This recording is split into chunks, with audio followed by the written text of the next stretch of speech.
Asi úplně všichni jsme ve škole dostali za něco poznámku kvůli naší vlastní hlouposti. Ale mě malem vyhodili ze školy a dokonce 3krát. Každopádně celý tenhle příběh začal mojí úplně první poznámkou, kterou jsem doslova už dostal v první třídě. Jo, byl jsem fakt démon. No a možná se ptáte, za co byla tady ta první poznámka? No, bylo to za to, že jsem kámošovi v plavání spláchl do záchodu trenky a ponožky. Já fakt netuším proč. Jakože reálně chudák kámoš. Představte si, kdyby vám bylo 6 nebo 7 let, jdete si hezky ve škole zaplavat, vrátíte se z hodiny a vaše trenky prostě plavou někde mezi bobkama. A to fakt nebyly takový ty hezký nablízkaný záchody, ale spíš zrezlý, špinavý a naprosto odporný záchody. Každopádně za tohle to mě přece ještě nevyhodili ze školy. Tímhle to totiž jenom celý začalo. Bylo pozdní letní odpoledne ve 3. třídě. Jo, byl to už jen takový ten klasický letní chill, jak už si jenom ve třídě povídáte a počítáte poslední hodiny do letních prázdnin. Je za pár dní prázdniny, hlavně už teďka nesmím nic podělat. Ať mám hezky klidný prázdniny a nic nemusím řešit, že jo. Hej děcka, já si jenom rychle odskočím na záchod. Hlavně tady nedělejte žádný blbosti, když budu pryč. Ať už tady nemusíme řešit nějaký problémy takhle těsně před vysvědčením. Jenže zatímco byla učitelka pryč, tak jsem si řekl, že se na sebe půjdu kouknout do zrcadla. Jo, prostě jsem se ten den cítil jako fešák. Jo, jenom jsem se na sebe prostě rychle chtěl kouknout. Na tom přece není co pokazit, že jo. No, vzhledem k tomu, že jsem byl teprve ve 3. třídě a byl jsem ještě poměrně malej, tak jsem na to zrcadlo, co bylo nad umyvadlem, ještě nedosáhl. Je to celkem vysoko, jak se tam dostanu. Třeba si vem židli, na kterou si můžeš stoupnout, nebo jdi prostě na záchod, kde jsou ty zrcadla níž, a nebo prostě na to umyvadlo vylezu. Ne, to je hrozný nápad. Však to sotva drží. No a asi můžete hádat, jak jsem se rozhodnul. Co tady máme za fešáka? Ty magore, já jsem úplně model.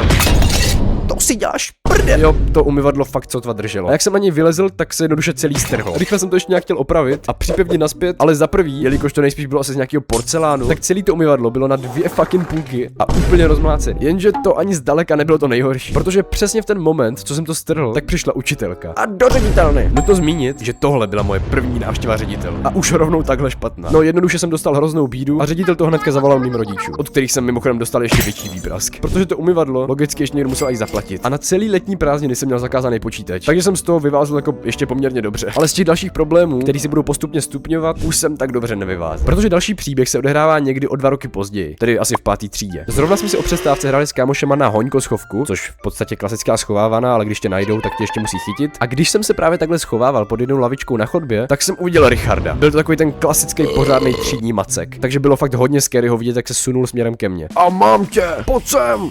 Kam mám jít? No, neměl jsem jinou možnost, než utíkat na záchody. Schoval jsem se do první kabinky, co jsem uviděl, a čekal.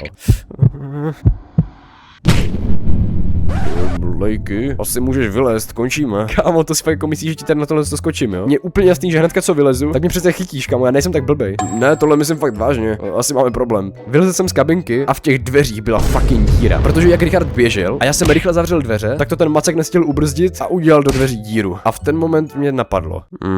Kolik to ještě tak zvládnou? Co děláš? Však to ještě zhoršil, kámo. Však co děláš? To je mega dobrý. Čumek to dělá ty díry. Nebojte, se nikdo nedozví. Však se jenom podívej, v jakém stavu jsou ty záchody. Pár děr navíc tady nikdo nevšimne. Jo, já jsem byl fakt prostě speciální. Ne, reálně, jako já absolutně netuším, co mě k tomu vedlo. A hlavně, co jsem si myslel, že se stane. Jakože absolutně zdemoluju dveře a odejdu si prostě v klidu domů. No jako upřímně, kež by to tak dopadlo. A dokonce jsem si to i chvilku myslel. Šel jsem domů, rodiče byli v klidu, nikdo na nic nepřišel. Jenže další den jsem přišel do školy, začala hodina a stalo se něco, co se asi dalo čekat. Takže, milí zlatí, asi víte, proč tady jsem. A my víme, kdo to byl. Stačí se jenom přiznat a následky budou menší. Bez tak je to jenom další klasická finta, vůbec netuší, kdo to byl. Ale co třeba ty, chlapče? Nechceš mi k tomu třeba něco říct? To asi nebyla jenom finta. Ale jak to mohl vědět, že jsem to byl? Však o tom nikdo nevěděl. Kromě Richarda. Ríšo, nechceš mi náhodou třeba něco říct? Jo, ten macek Richard to na mě prostě prásknul. By the way, v tomhle videu mu samozřejmě říkám jinak. Nebojte se, že bych tady někoho takhle klíkoval. Richard se ve skutečnosti nejmenuje Richard. No nicméně jsem se znova ocitl v ředitelně. Hochu. Víš, že jestli to takhle půjde dál, tak můžeš klidně propadnout nebo opustit tuhle školu, že jo? Já už to fakt nikdy neudělám, pane řediteli. Celou dobu, co tady budu na škole, tak se budu chovat jako nejposlušnější žák, nebudu dělat problémy a budu se pečlivě učit. Takže jsem dostal dotku ředitele a varování, že jestli se něco takového ještě bude dál dít, tak to bude fakt velký problém. A samozřejmě zase zavolám mým rodičům, kteří znova museli něco platit a já jsem znova dostal absolutní rychtu. A už si možná říkáte, lejky, tak když už ti teďka vyhrožoval vyhazovem ze školy, tak si přece už dodržel slib a nedělal si dál problémy, že jo? No, vzhledem k tomu, že tohle video ještě zdaleka nekončí, tak už asi víte, že to, co jsem slíbil řediteli, jsem tak úplně nesplnil. Byl konec léta 2024 a já jsem šel do 9. třídy. Ročník, kdy děláte přijímačky na střední školu a už fakt si nic nechcete podělat. Protože reálně kdo by riskoval, že by se kvůli nějaké blbosti třeba nedostal na střední. A guess what? Já jsem to zase naprosto posral. Vzhledem k tomu, že nás na škole ten rok bylo víc, tak na naši třídu zbyla učebna fyziky a chemie. Jenže to nebyla jen tak ledajaká třída. Kvůli tomu, že byla právě zaměřená na fyziku a chemii, tak tam nebyly klasický dřevěný lavice po dvou, ale spíše takový obrovský stoly, který měli uprostřed takový velký dřevěný box. A ten box byl by the way dutý. dutej. Já upřímně vlastně ani nevím, proč tam ten box byl, jo. Každopádně v tomhle příběhu hraje hodně klíčovou roli. Jednou, když jsem takhle tak seděl s kámošem v lavici, byli jsme úplně vzadu a každý na jedné straně toho boxu. Všechny ty lavice byly připevněný takovýma velkýma masivníma šroubama k zemi, aby se třeba náhodou nestalo, že se ten dutej box třeba nadzvedne a něco pod něj spadne. Nicméně já jsem ten den měl batou svačinu, která už tam ležela nějaký ten pátek. Jo, já upřímně nevím, jak dlouho, klidně to mohly být měsíce. Hej, kamo, co to vůbec je? No, já vlastně ani nevím. Ryba, jabko, něco takového asi. No, to strašně páchne, fuj, zahoď to. Ale kam však je hodina? Počkat, není ten box náhodou dutej? Kdyby to šlo jenom lehce nadzvednout. Co děláš? Imagine, jak to bude smrdět třeba za měsíc. No a takhle jsme tam v podstatě házeli úplně všechno. Svačiny, pracovní listy, sešity. Kámoš tam doslova házel i nějakého uzenýho lososa, u kterého si asi všichni moc dobře dokážete představit, jak moc musel páchnout, a to ještě nebyl ani zkažený. Jenže to nejlepší bylo, že nikdo o tom neměl ani ponětí, protože ten box veškerý ten smrad a plíseň držel v sobě a nepouštěl. Uplynul asi půl rok, box se pořád plnil a já jsem si do školy přinesl specialitu. Hej brášku, tak neuvěříš, co jsem si dneska přinesl. Tohle ten box celý úplně okoření. Tak pojď ukaž. Já jsem si totiž z domu přinesl mozzarellu, kterou mamka už chtěla vyhodit, protože už byla asi 2 dny prošla. No a asi můžete hádat, kam jsem jí chtěl dát. Jenže první hodina byla tělocvik, takže jsme ještě hnedka nešli do naší třídy a já jsem si tak odložil mozzarellu do skřínky. Hlavně si tady nesmíme zapomenout. Tyjo, kdyby mi to splesnilo ve skřínce, to už by byl asi jiný problém. Skončila výuka a já jsem šel domů. Tyjo, já mám takový pocit, kdybych na něco zapomněl. Uplynul víkend a když jsem v pondělí přišel do školní šatny, abych si odhodil bundu do skřínky, tak kolem mojí skřínky stálo asi 5 malých děcek a jejich konverzace zněla asi takhle. Hej, tady to smrdí jak zdechlá vačice. Tyjo, tady to smrdí jak na záchodech. Pane bože, tam je snad hovno.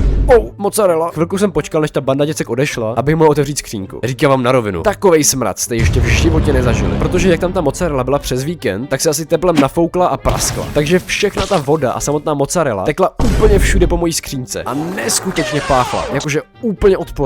Kámo, co to je? Neříkej mi, že to je ta mozzarella. Jo, je. Hej, musíme to hnedka uklidit. Hlavně si toho nesmí všimnout žádná učitelka. Takže jsme úplně všechno z té skřínky vyhodili a snažili se to nějak vytřít. Jenže ta mozzarella tam byla fakt celý víkend, takže některé části byly úplně zaschlý a reálně to nešlo vůbec umýt. A co nejhorší, ten pach tam pořád zůstával. Nakonec jsme to nechali bejt a šli jsme do třídy s tím, že jsme doufali, že si to snad nikdo nevšimne a nějak to prostě vyprchá. Ale o přestávce, když jsem čiloval na chodbě, tak se ze školního rozhlasu ozvalo. Prosíme majitele skřínky 505, aby se urychleně dostavil do vestibulu školy. Opakuji. Prosíme majitele skřínky 505, aby se urychleně dostavil do vestibulu školy. Děkuji. No, asi můžete hádat, koho asi tak byla skřínka 505. Ty jsi majitelem této skřínky? Jo, proč se ptát? Děje se s ní snad něco? No to teda píženě. Jen to otevři a řekni nám, co tam tak odporně páchne.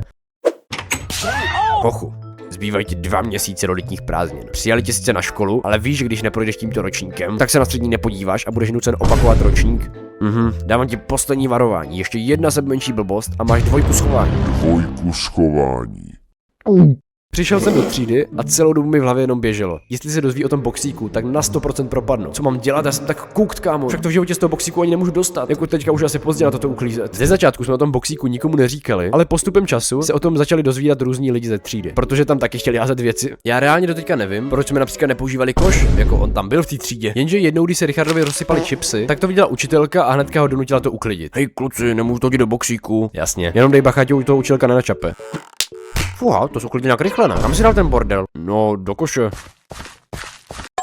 Tak tam nic není. Jen mi řekni, kam jsi to dal. Ať tě to ani nenapadne. A takovýhle momentů byla fakt hromada. Každopádně vzhledem k tomu, že jsem momentálně na střední a příští rok maturuju, tak můžete asi hádat, jestli se na to přišlo nebo ne. Takže lejky, ty mi jako chceš říct, že ten boxík tam jako doteďka někde je a ještě se nikdy neotevřel? No, to bych zas tak úplně neřekl. Sice mě nevyhodili ze školy a ani se na to nepřišlo po celou dobu, co jsem na škole byl. Ale rok potom, co už jsem odešel na střední, tak mi kámoš, co byl o ročník pode mnou na té mojí základce, poslal fotku, jak je ten boxík otevřený, protože ta třída fyziky a chemie se celá přestavovala a museli to tam kompletně vybourat a vyklidit. A teďka to řeknu úplně upřímně, já nejsem ani schopný naanimovat, jak otřesně, odpudivě, nechutně to vypadalo. Jo, bylo tam asi 5 nebo 10 kilo jídla, který reálně ani nešlo poznat, co to je, ale to hlavní, proč mi ten kámoš posílal, bylo, protože tam všude mezi tím plesnivým jídlem byly moje staré pracovní sešity a testy, kde jsem byl podepsaný. Takže hnedka všichni věděli, kdo to byl. Takže jediný štěstí, že už jsem na té škole dávno nebyl, takže jsem tomu unikl fakt hodně ochlup. Jakože představte si, kdyby tu přestavu dělali třeba o rok dřív, jako já bych byl naprosto kokt. Každopádně určitě napište do komentářů, jestli se vám třeba stala nějaká podobná příhoda. Jo, všechny komentáře si čtu a někdy i odpovídám. Mimochodem, kdybyste třeba chtěli editovat podobně jak já, nebo se třeba taky naučit animovat, tak vám určitě můžu doporučit moje Hero. No a jako vždycky,